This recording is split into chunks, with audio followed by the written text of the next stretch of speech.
Good morning, everyone. I would like to call the regular council meeting of Tuesday, March 12th to order.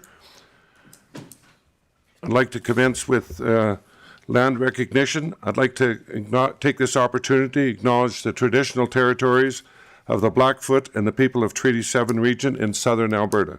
The city of Chestermere is also home to the Métis Nation of Alberta, Region 3.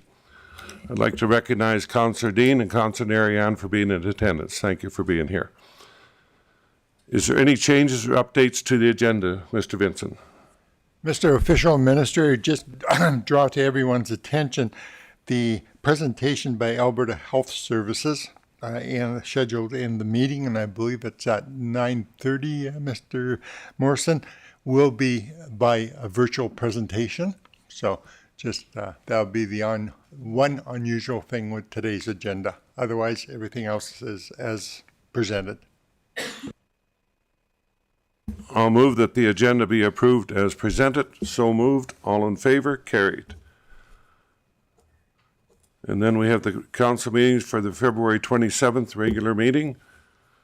So moved that the official administrator approve the February 27th, 2024 regular council meetings as presented. So moved. All in favor? Carried. Thank you. And with that, we'll deal with the Grant Adjudication Committee minutes. Move that the official administrator approve the January 17th, 2024 Grant Adjudication Committee minutes as presented. So moved. All in favor? Carried. Thank you. Just prior to going into the public hearings, Liz, would you like to introduce your new staff member, please? Good morning. It is my pleasure to introduce Sammy El-Hednahoui, and I apologize if I got that wrong. He is the new manager of asset services with the Community Growth and Infrastructure team, and he will be helping and leading our team for procurement and our GIS group and our capital projects group. Thank you, Liz, and welcome aboard. Glad to have you here. With that, I'll call the public hearing for bylaw 00424, Kinnenberg South Phase Outline Plan. I'll declare the public hearing open. Liz, do you have a presentation? I do not, but one of my lovely team members does. Okay. Jack will be presenting this one today. Good morning. Good morning. So my name is Jack, Planner 1 with Community Growth and Infrastructure. Today I'll be presenting on bylaw number 004-24. These are land use amendments to the Kinnenberg South Outline Plan and the map of the land use bylaw 022-10 as amended. I would like to note that the applicant is with us today, Mr. David Caper from Urban Systems, should you require clarification on any aspects of his file. A presentation submitted by the applicant has been attached to the Associated Council report as Attachment B and is available as needed. Before we begin, we need to read some information onto the record.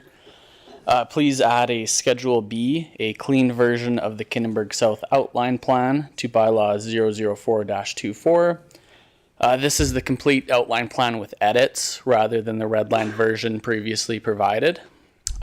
Further, a second attachment A from bylaw 00824 has been mistakenly attached to this report and the bylaw. Just wanted to note that this needs to be disregarded for this file. And so on to bylaw 004-24. Administration is recommending the following motions. First, the motion that the official administrator gives second reading to bylaw 004-24, being an amendment to the Kinnenberg South Outline Plan and the land use bylaw 022-10.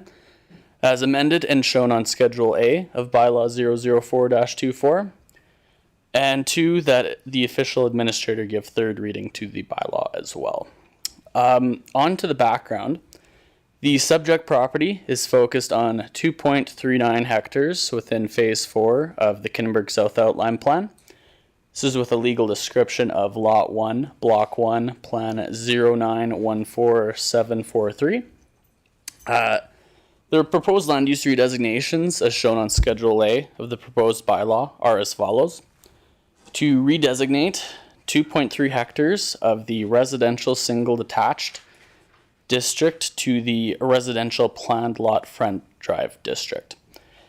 Second, to redesignate 0.04 hectares of the residential single detached district to the direct control residential semi-detached district. And third and final, to redesignate 0.05 hectares of the residential single detached district to the public service district.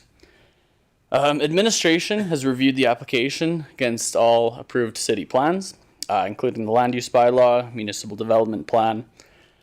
We have determined they align with the intention of our policies, specifically conformance with the land use bylaw, and with the intent of MDP section 3.4.2, housing diversity, which promotes a variety of lot sizes to encourage a broader range of housing options for residents. It should be noted that even with the proposed redesignation to the residential planned lot front drive, the development remains within the 35% cap of planned lot districts per NDP section 3.4.4.4. The proposed land use amendments will be included updates to the Kinnenberg South Outline Plan. A redlined version of this plan has been provided as Schedule B on the proposed council report. Administration has highlighted the following implications pertaining to this proposal. In terms of social impacts, a greater variety of housing options in the community makes it more accessible to a broader range of demographics, increasing social mobility. In terms of economic impacts, with the increasing prices of residential properties, smaller lots may provide a more affordable housing options in the city. Administration sees no significant risk in this application. First reading on this bylaw occurred on February 13th, 2024.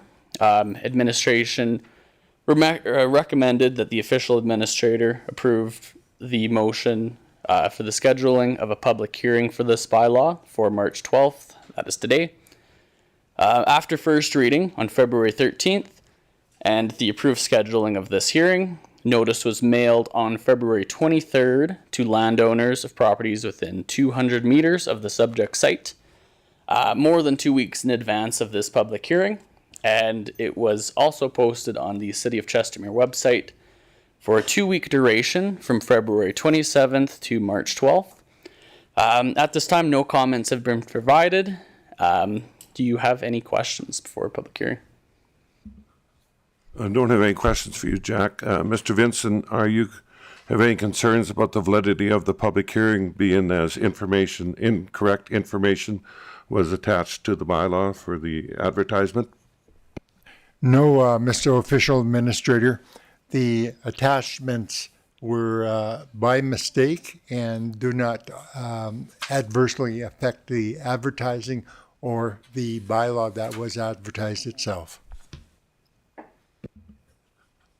Thank you. And nothing further. Does the applicant wish to speak to this? Thank you, Mr. Official Administrator. My name is David Capper, Senior Planner with Urban Systems. We are the applicant on this application, and we are here on behalf of our client, Golden Triangle Group. Here is a resource for you if you have any questions. We fully support the position of administration on this application. We've read the report and the comments provided and note no concerns. I do have a presentation that I'm more than happy to go through if you'd like. Also willing to defer that in the interest of your time. Thank you. Let's defer that in the interest of time, and we'll see if there's any opposition to the application. Thank you, sir. I'll call 3 times for anyone speaking in support of the application. Calling the first time. Calling a second time. Calling a third time for anyone speaking in favor of the application. Calling a first time for anyone speaking in opposition to the application. Calling a second time for anyone in opposition to the application. Calling a third time, anyone in opposition to the application. Does the applicant have any closing comments that he wishes to make? And Jack, do you have any closing comments you want to make? We'll therefore declare the public hearing for bylaw 00424 Kinnenberg South Phase closed.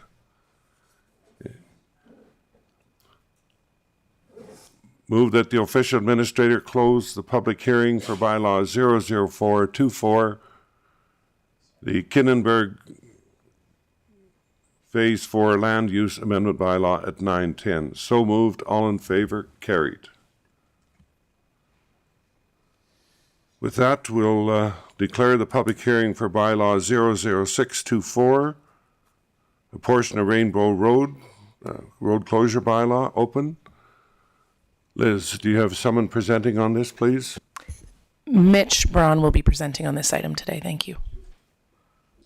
Good day, Mr. Official Administrator.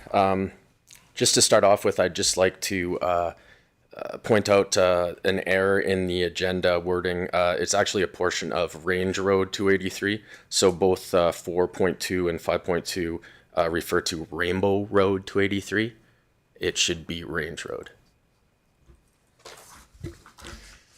I'm here before you today to speak to bylaw 00624, which is a proposed road closure bylaw. The subject of the road closure is Range Road 283, a portion of. I'm here today to seek the following motions: that the official administrator give second reading to the road closure bylaw 00624, as shown on Schedule A. That the official administrator give third reading to the road closure bylaw 00624, as shown on Schedule A. And lastly, that the official administrator direct administration to have prepared the appropriate surveyed plans as required for officially closing the portion of road shown on Schedule A. So the background on this particular proposed bylaw includes the fact that it was brought forth and passed first reading at the February 13th session. Subsequently, a public hearing was scheduled and advertised per our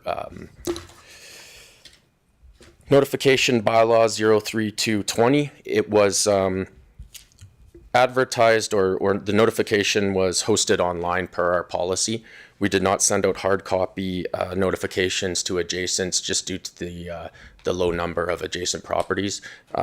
In lieu of that, I reached out by phone and email in the interest of contacting these parties, and I provided information relating to the proposed bylaw, and I did not receive any comment back from those contacts. So to give some background and context to why the city is seeking the closure of a portion of Range Road 283. Firstly, the portion to be closed is approximately 0.33 hectares or 0.82 acres in size. And this allowance abuts a triangular parcel, which we refer to internally as the McKay property. Address is actually 240187 Rainbow Road.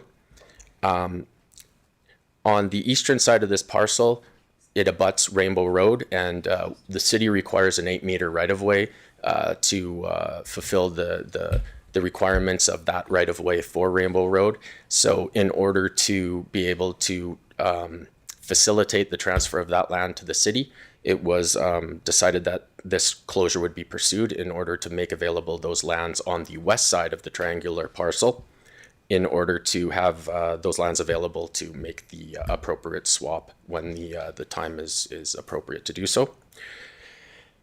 As I mentioned, this was advertised online, and as of yesterday, and Callan, please correct me if I'm wrong, we had received no comments or submissions either in support of or in opposition to the bylaw. That is correct.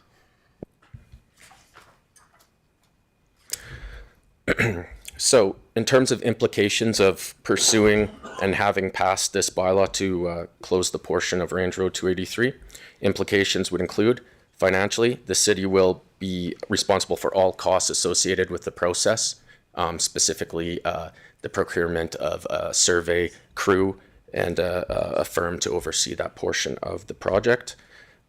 In terms of service implications, should the road closure bylaw be approved, the portion of 283 will no longer be available to be utilized as a road. From a social standpoint, if closed, this portion of the 283 allowance may provide for lands that the city may choose to establish pathway connectivity in. That portion which would not be necessary for the land transfer mentioned previously.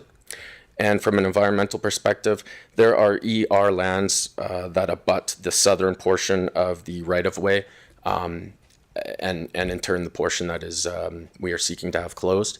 So essentially, by closing this portion, there would no longer be the prospect of a road being adjacent to these ER lands, and these ER lands are abut the canal that is just south of the subject allowance.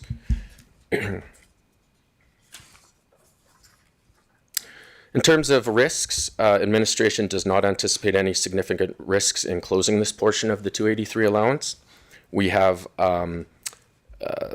checked the bylaw against our policy framework, including the MGA, the MDP, and the LUB, and we found that what we are proposing is in line with the policies and regulations therein. And as mentioned, the previous report and council decision was put forward on the 13th of February, at which point we asked that the official administrator pass first reading, and that was done. And we requested approval for the scheduling of today's public hearing. So with that, I can allow for you to move forward with the public hearing. Thank you. I have no questions. Is there anyone here to speak in favor of the application? Calling a second time. Is there anyone here to speak in favor of the application? Calling a third and final time. Anyone here to speak in favor of the application? Calling for a first time. Anyone here to speak in opposition to the application? Calling for a second time. Is there anyone here to speak in opposition to the application? Calling a third time. Is there anyone here to speak in opposition? Mr. Fote, please.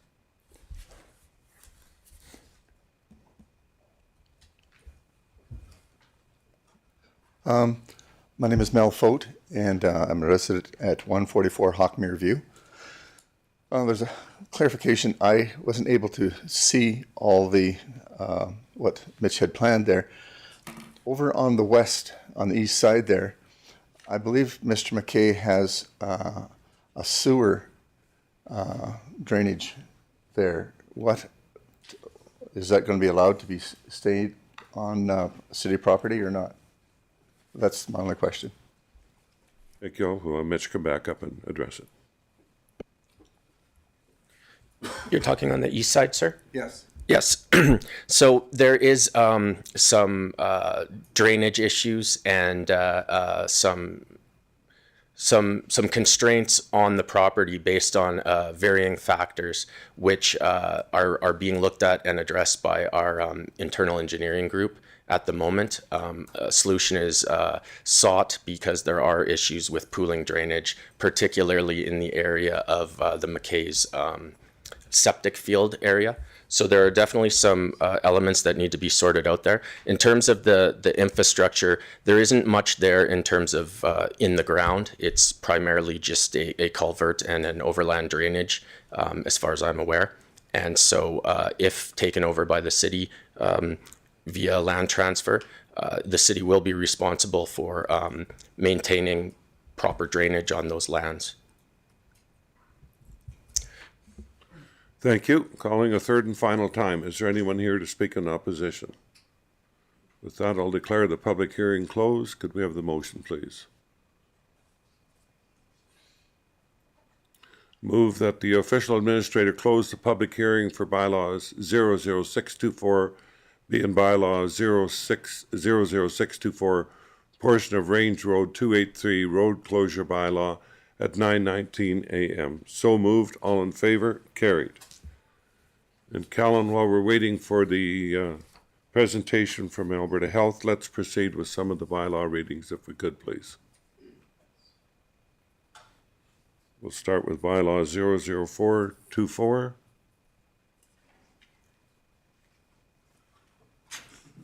Jack, do you have anything further to add? No, this item was presented during the public hearing.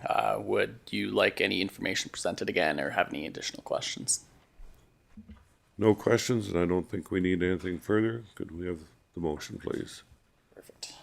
Move that the official administrator give second reading to bylaw 00424 be an amendment to the Kindenberg South Outline Plan and Land Use Bylaw 02210 as amended as shown Schedule A bylaw 00424. So moved. All in favor? Carried. Move that the official administrator give third and final reading to bylaw 00424 being an amendment to the Kindenberg South Outline Plan and Land Use Bylaw 02210 as amended as shown on Schedule A of Bylaw 00424. So moved. All in favor? Carried. And we'll proceed to Bylaw 00624.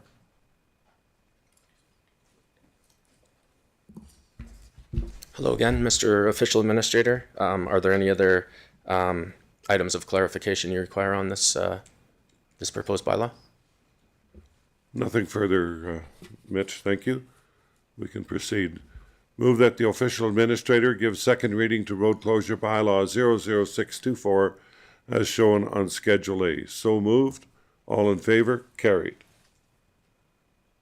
Move that the official administrator give third and final reading to road closure bylaw 00624 as shown on Schedule A's. So moved. All in favor? Carried. Thank you. One additional motion, sir, that the official administrator direct administration to have prepared the appropriate surveyed plans as required for the closing of the portion of the road shown on Schedule A. Move that the official administrator direct administration to have prepared the appropriate survey plan as required for closing the portion of road shown on Schedule A. So moved. All in favor? Carried. Thank you.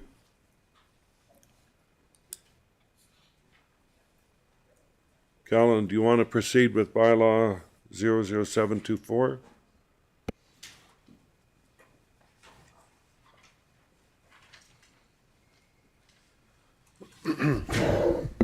Good morning, official administrator. Today, administration is bringing forth bylaw 007-24, being the chief administrative officer delegation order bylaw for first reading.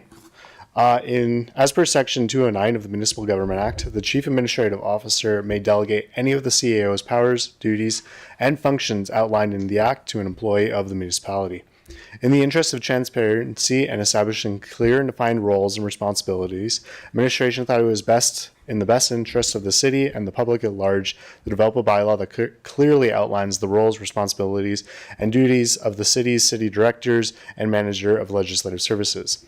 These duties include, but not limited to, personnel matters, agreements and contracts, and department-specific tasks.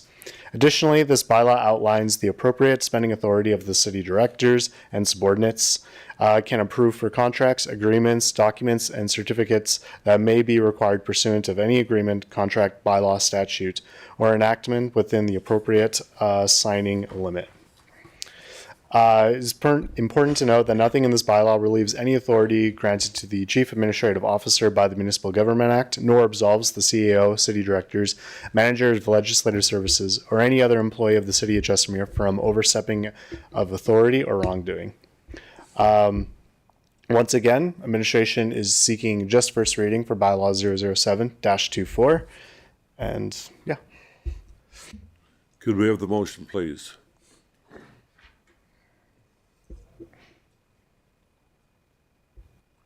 Move that the official administrator give first reading to bylaw 00724, being the chief administrative officer delegation order bylaw. So moved. All in favor?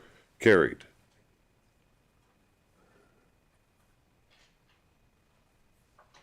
And bylaw 00824, Jack. Hello again. Today, I'll be presenting a request for decision on bylaw 008-24. This is a file that proposes a land use amendment to the map of the land use bylaw 022-10 in the North Acreages community. Administration is recommending the following motions for this bylaw. A motion that the official administrator give first reading to bylaw 008-24, being an amendment to the land use bylaw 022-10 as amended and as shown on Schedule A of bylaw 008-24.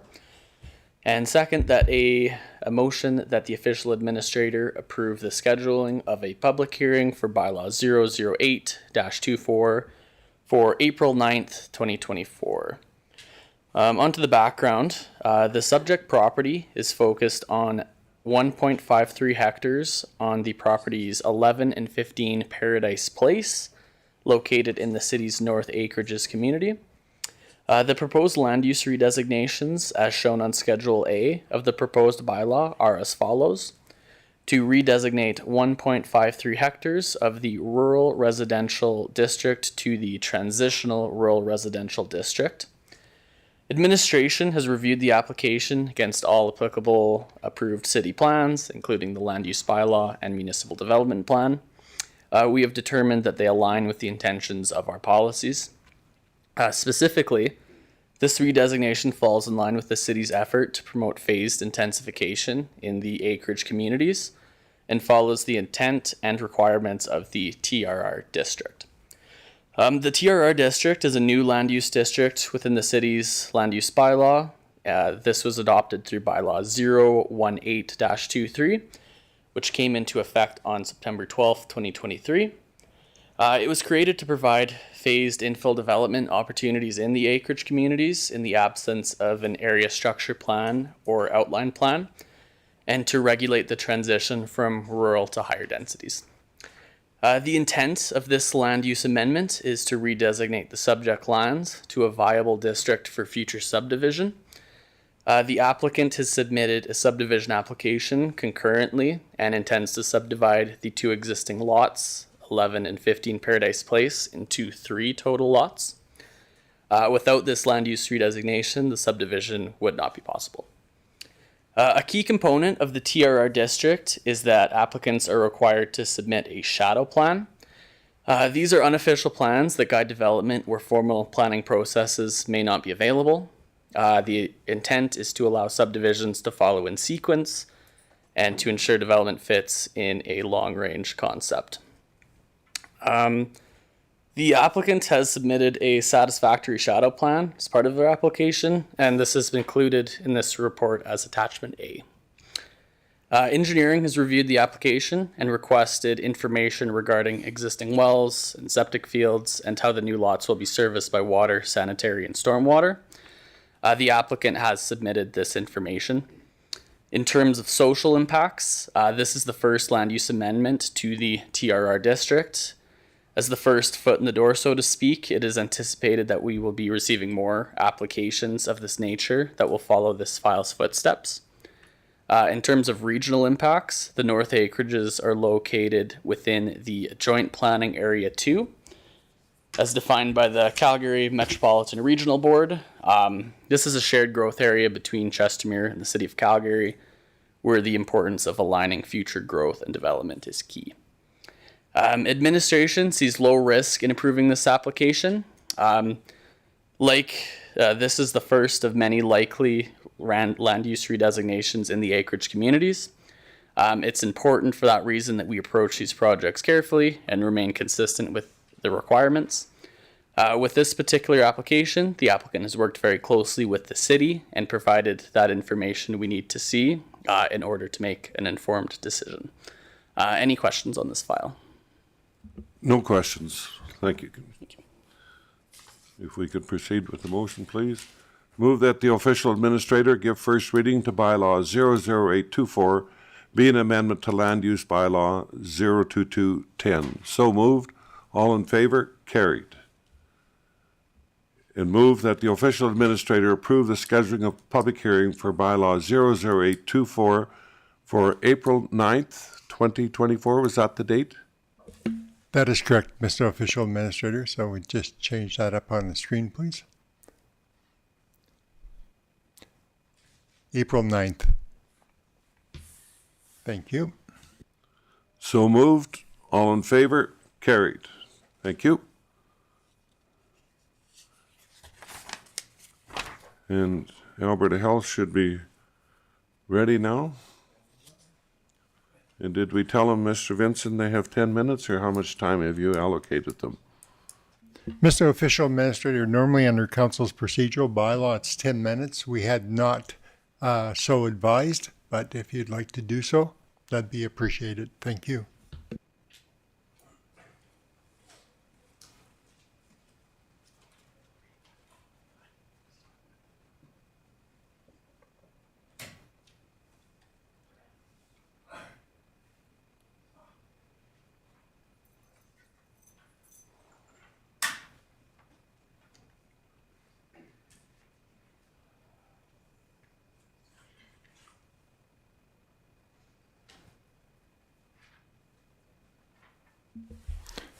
Good morning.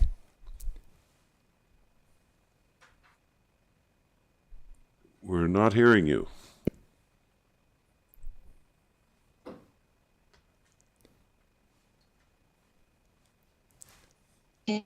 Now?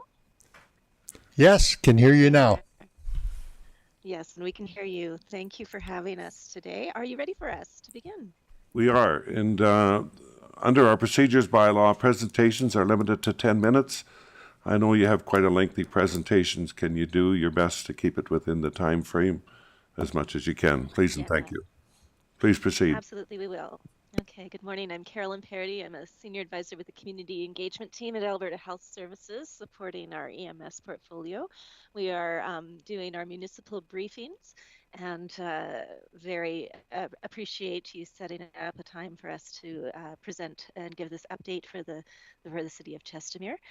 With me today, I have Tony Pasick, who is our Associate Executive Director for the area, and he will be presenting. We do have, as you note, a fairly long presentation, but we won't go through it all, just so that you can review it. But if you have any other questions, please don't hesitate to reach out to us at any time, and we hope that we can give some time for some questions and responses.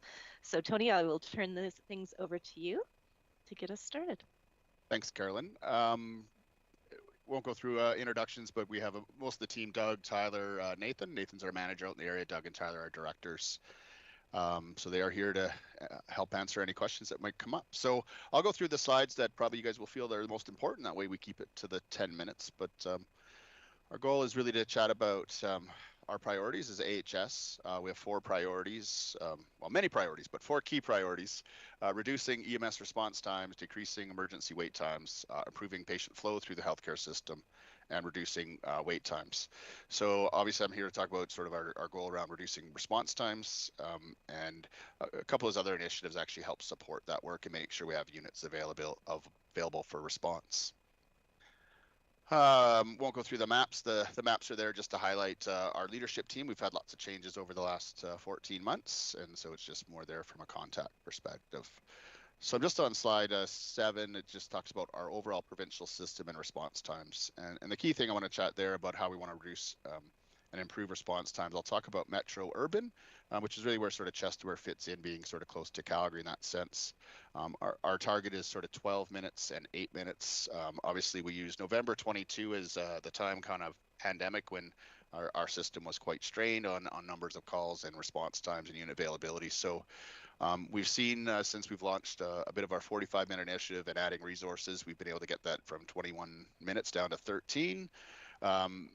The key part into that for me is looking at the alpha, which is our lowest priority calls, which we're almost at 2 hours and now down to 30 minutes. So the tighter that we can keep our response times between Delta and Echo, our most serious calls, at 13, and Alpha, which are our least serious calls, at sort of 30 minutes, the closer that number is gives us a better idea of our overall system performance in that sense. So most of those times we've seen them improve, and a lot of that is just around unit availability. As you see, red alerts is always sort of a number that's measured in Edmonton and Calgary. And we launched March 15th, pretty much a year ago, of trying to return our ambulances to service. We have returned about 87,000 hours of ambulance time by reducing our hospital wait times. And that's had ambulances out in the community, which directly obviously impacts our red alerts and having units available. Having units available in Calgary has really sort of decreased units getting pulled into Calgary for events. We're seeing right now more or less Calgary managing about 99.5% of their events, and in a week we're sort of seeing 30 or 40 events being done in Calgary by outside crews, and it's really decreased the pressure on our suburban rural that way. Our goal is that if there's a closer, higher priority call and the crew was coming out of town, that they would still respond, but obviously not sort of bringing them in and keeping him for the day, that kind of thing. So we're seeing some better success in that. We'll slide down just to chat about response EMS activity specific in Chestermere. So we have a few years backdated from 2020, and the response times there of 13 minutes on the 50th percentile and closer to 20 minutes on the 90th. 2022 being sort of up to 24 minutes.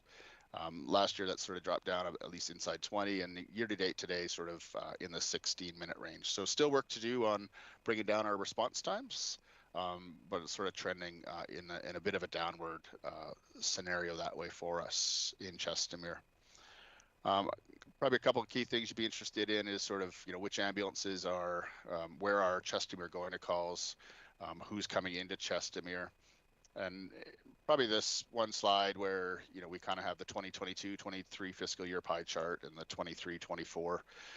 We do see Calgary doing about 50% of the calls, largely due obviously from one resource in Chestermere. When it gets called out, a response from Calgary obviously comes just based on proximity. We have seen in last year compared to this year sort of an increase up to about 44% of Chestermere doing calls there. Nathan's been working with the local fire chief to sort of secure some space where we might be able to redistribute a resource to Chestermere to put a second unit in.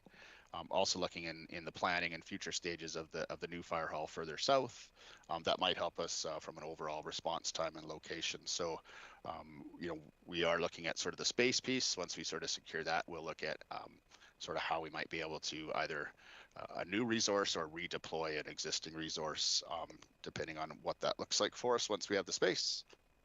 To highlight a few of the provincial initiatives that are driving our work, we had a few committees and reports. So the Alberta EMS Provincial Advisory Committee, we had a few reviews, the dispatch review, an HQCA review on a response in Calgary. We have our AHS EMS Provincial Service Plan, and also a lot of our initiatives around supporting our staff, mental health and schedules, and we did an AHS EMS culture research. All of those sort of inputs have created what we have as our 23-24 EMS operating plan. And with that, we really had numerous initiatives. A lot of them were themed and grouped together to be about 55 initiatives. And with that, we were able to sort of move forward quite a few of those. Alberta Health in December sort of took on about 20 of those initiatives as sort of their priority and their initiative to take care of, which left us around sort of 90 initiatives groups. Out of those 90, we have about 43 complete, and 47 of those initiatives will sort of roll over into the next fiscal year and our next operating plan, just based on timing. And the key initiatives that I just wanted to touch base that probably impact Chestermere is really the 45-minute offload time. We have a directive from the minister to get our offload time to 45 minutes. So we launched that on March 15th in the Calgary zone last year, and we had success getting to about 1.3, 1.4 hours in April, May. What we saw in the summer was that sort of, become a little bit worse, 1.8 in November, about 1.9. But November of 2023 at 1.9 hours of hospital time was still straining our system, obviously significantly, but, previous November, that number was 3.9. So still significantly better. Since November and sort of the flu outbreak and respiratory illnesses, we've been able to get that number back down provincially to 1.6, but specifically in Calgary zone last month at 1.3 hours again. So still a ways to go. 1.3 obviously is an hour and 20 minutes. Our goal is 45. So we continue to work with our health colleagues to sort of reduce that number. We obviously see significant unit availability with those numbers, and we want to continue to sort of increase that. The other one is the RFP, I'll call it, around IFTs. So we're just continuing that process to hopefully close the loop on that process in the next 2 to 3 weeks. We're just hopefully getting close to that. What that's going to do is add some dedicated resources in the Calgary zone to manage IFTs within a 50-kilometer circle at the start. We hope to expand that after, but we need to get it up and running. And so in order to get that done, that's what we're looking at. What that'll do is allow us to potentially, once that operator or operators are up and running, we're not eliminating positions from an AHS perspective. So we'll look to redeploy positions and ambulances wherever our greatest needs are. And as we're looking to secure space in Chester, where there may be an opportunity in the future to sort of look at what we're able to sort of allocate to help us in response times and those pieces. So we'll look forward for some conversation with you guys, of how that might work. But that's some of our work there. The other piece is the medical first responders. We were able to allocate some money to medical first responders. We recognize that it's not, in essence, going to pay for the entire program, but it was some pieces. There's two streams of an option there based on call volume of our MFRs, but also a training and equipment avenue where our MFR programs could reach out and actually access some funding there to help with that.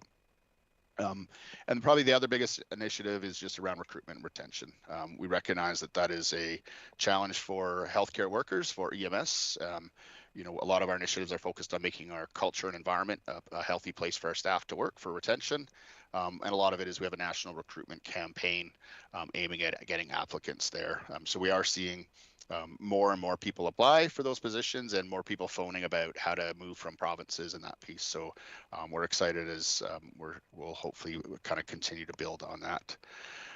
So I know I wanted to keep it to 10 minutes, and I wanted to make sure we had time for conversations. I think I covered sort of the highlights of the initiative. There's more in the slides that obviously you guys can read and reach out and ask questions, but I'll turn the floor back to yourselves. Thank you, Tony. I know our administration is working with your team on providing additional space for another ambulance. Mr. Vincent, does administration have any questions of AHS? Thank you very much, Mr. Official Administrator. Tony, I can't recall hearing in the news the last 6 or 8 months any comment with regards to red alerts. So has the system improved that significantly, that we've dealt with those issues that seem to be in the news on a regular basis in the past? Yeah, if you there's one slide in there that really shows that 45-minute offload and getting from sort of 3-4 hours down to an hour 15, hour 20 has really reduced it. I mean, we were 5 minutes in February for the entire month, I believe is what it would say, right? So red alerts and pending events, we do get to a point where we when we're down to 3 or 4 ambulances, where we'll sort of hold some lower acuity calls and make sure we have ambulances available. And even that is significantly dropped. So there is a slide that speaks to that specifically. And obviously mostly that's the largest piece on the 45 mission is having ambulances out in community and available. And that's referenced in our red alert decrease for sure. Secondly, I'd like to acknowledge and thank you for the conversations we're having presently about providing another ambulance within the city of Chestermere. I think residents will be well served when we get to that particular point. So look forward to the continued conversation with yourselves through Fire Chief Coots. Thank you. Thank you.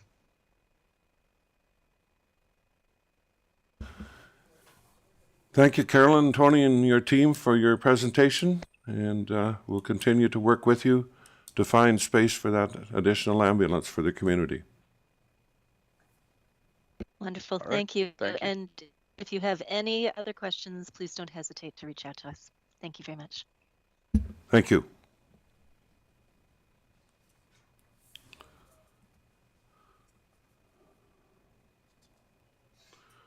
Move that the official administrator accept the Alberta Health Services presentation as information. So moved. All in favor? Carried. With that, it brings us to item 6.1 in the agenda. Callan, please.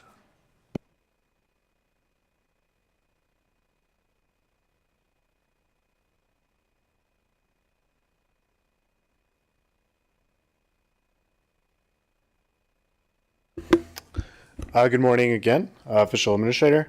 Today I'm going to be presenting the action item list update for March 2024. It's a common practice amongst municipalities to track motions that are made in council to ensure that the will of council is being carried out, provide the public with information that we're actually doing something in this building and not just looking pretty. So,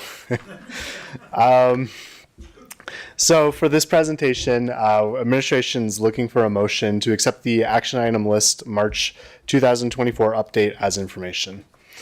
So some background information.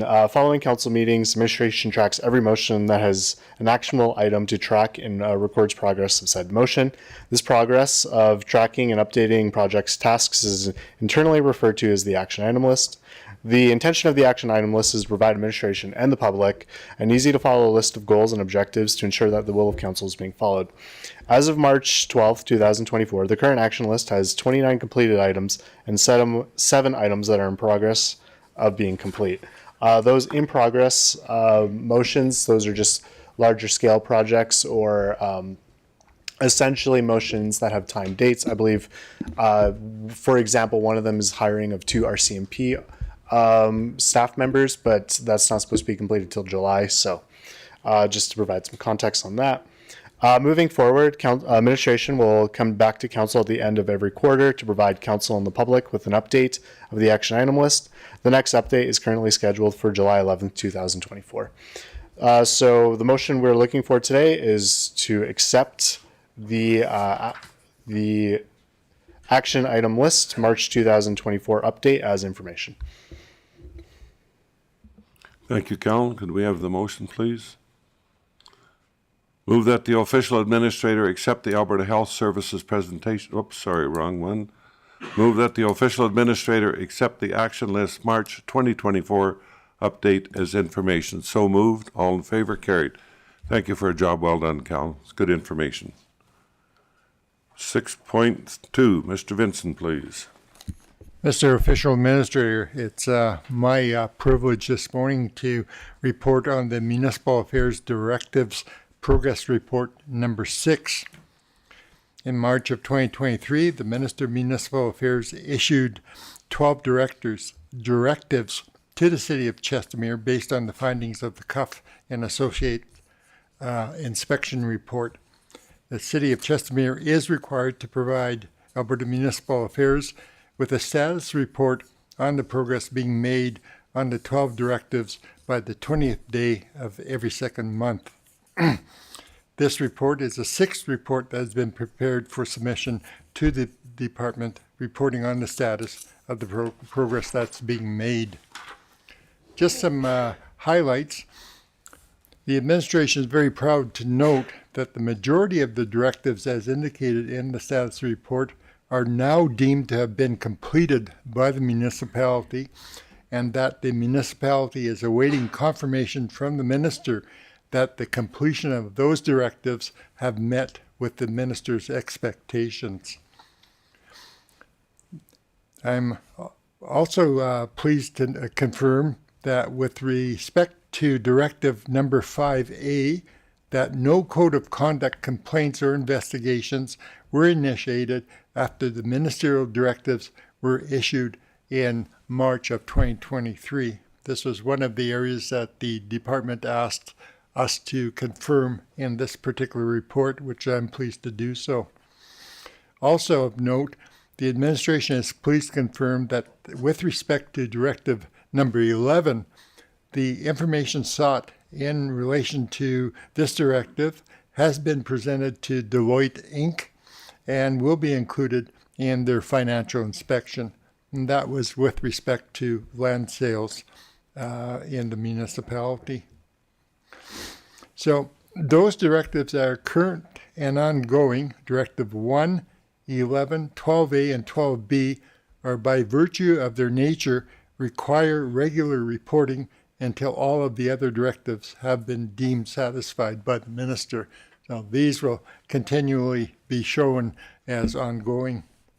Those directives that are deemed to be in progress and are being held in abeyance, these are directives 6A, 6B, 7, and number 8B can only be addressed and satisfied once a by-election is held and a newly elected council is in place to deal with those matters. And if you go through the attached report, you'll see those specific directives. It is the respectful position of myself and our administration that of the 24 specific items included under the 12 different directives, 16 of those specific items are deemed to have been completed and awaiting confirmation from the minister that the completion has met his expectations. 4 are in progress and require are a matter of the requirement for regular reporting, and 4 of the in progress items are deliberately being held in abeyance.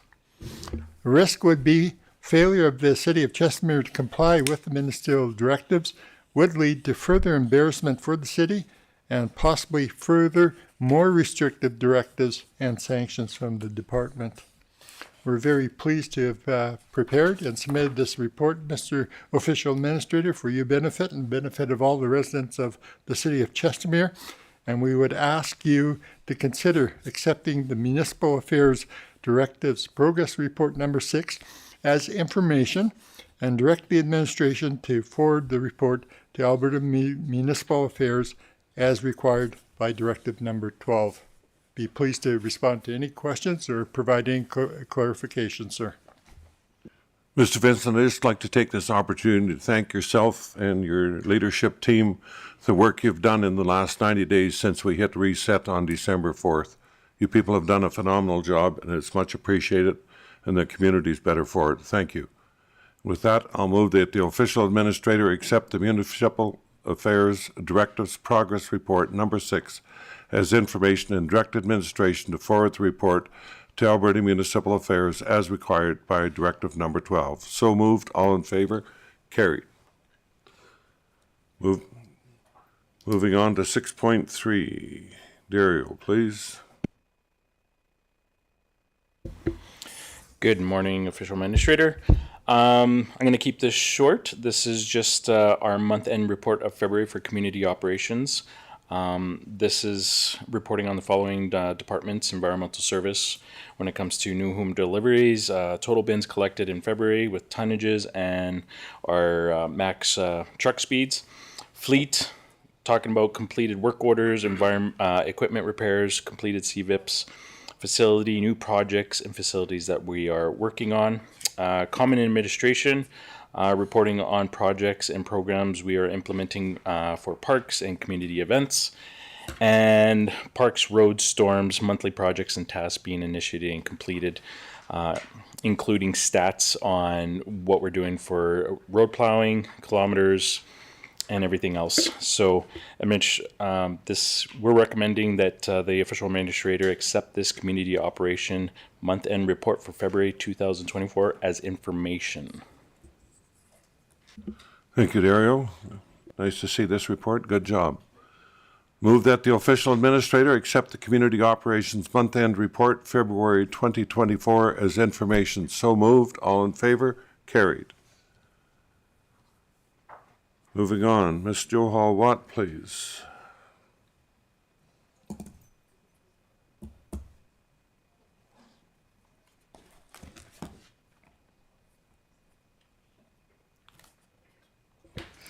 Good morning, Mr. Official Administrator. My name is Sandy Johal Watt, Director of Corporate Services. I'm here to present the City of Chestermere Policy 733, Subsistence and Travel. Council recommendations: motion that the official administrator accepts Policy 733, being the City of Chestermere Subsistence and Travel Policy as presented. Subject and background: the City of Chestermere Subsistence and Travel Policy was last reviewed on 2009-07-06. Additional amendments to the policy were required, resulting in bringing this policy forward to the official administrator for information. A well-drafted City of Chestermere subsistence policy promotes transparency, efficiency, and empowers employees to understand their responsibilities and appropriate expense submissions. Risk: lack of understanding of limits and conditions of travel and subsistence could cause inappropriate expenses to be incurred. Related policies, bylaws, and legislation. Policy 724, City of Chestermere Corporate Credit Card. Previous reports, council decisions. Resolution 304-09, July 6, 2009. Recommended options that the official administrator accepts policy 733 being the City of Chestermere subsistence and travel policy as presented.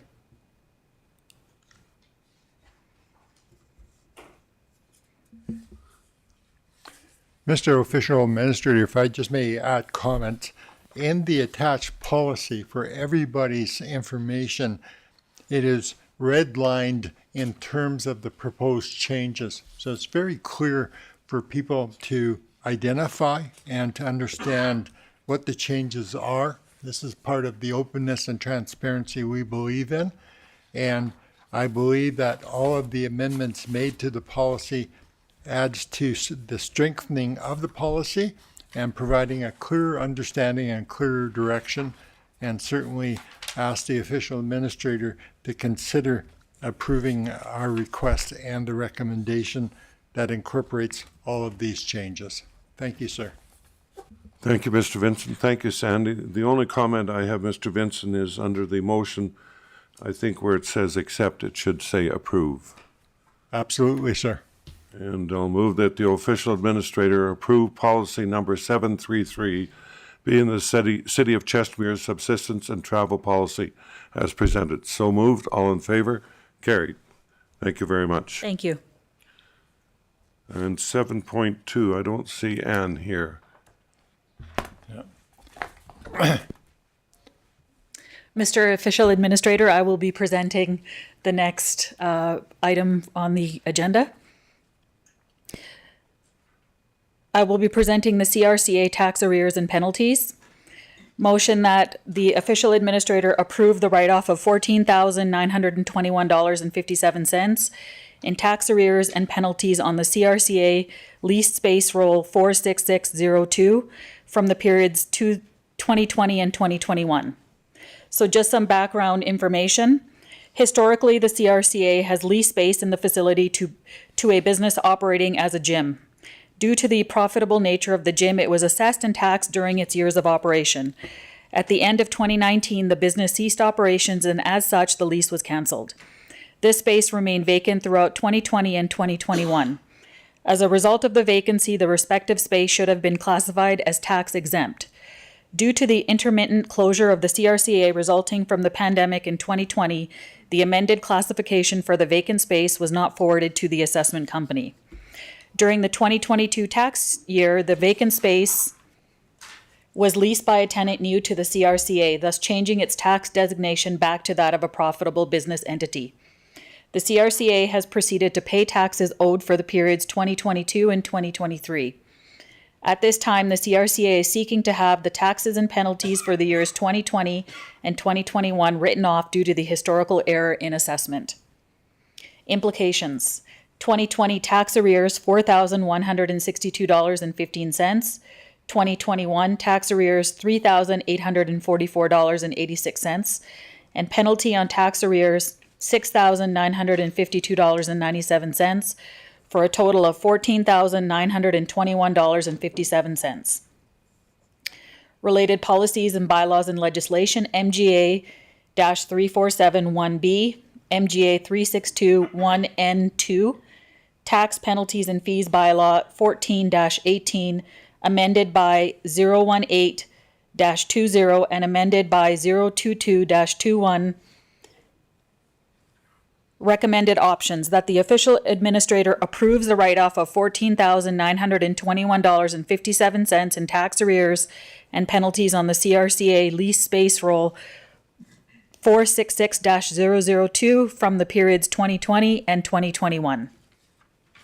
Thank you. Thank you, Sandy. Could we have the motion, please? Move that the official administrator approve the write-off of $14,921.57 in tax arrears and penalties on CRCA lease space roll number 466-002 from the period of 2020 and 2021. So moved. All in favor? Carried. Thank you. We're now going to move in camera, and for the benefit of the public coming out of in camera, there'll only be one motion. That's to receive the report as information, then adjourn. So there's no need to hang around. It'll be some time before we come back in. So I just don't want people wasting their time and hanging around. With that, I'll move that we move into closed session at 9:59 to discuss the following: FOIP Part 1, Division 2, Section 27, Privileged Information, Legal Matters. So moved. All in favor? Carried. Thank you, everyone. Have a good day.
Welcome back, everyone, to our regular council meeting of Tuesday, March 12th.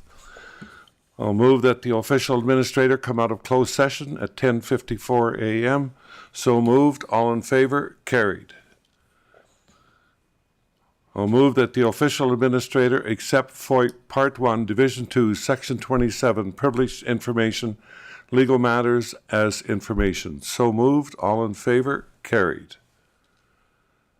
And I'll move that the meeting adjourn at 10:55 a.m. So moved. All in favor? Carried. Thank you, everyone. Have a good day.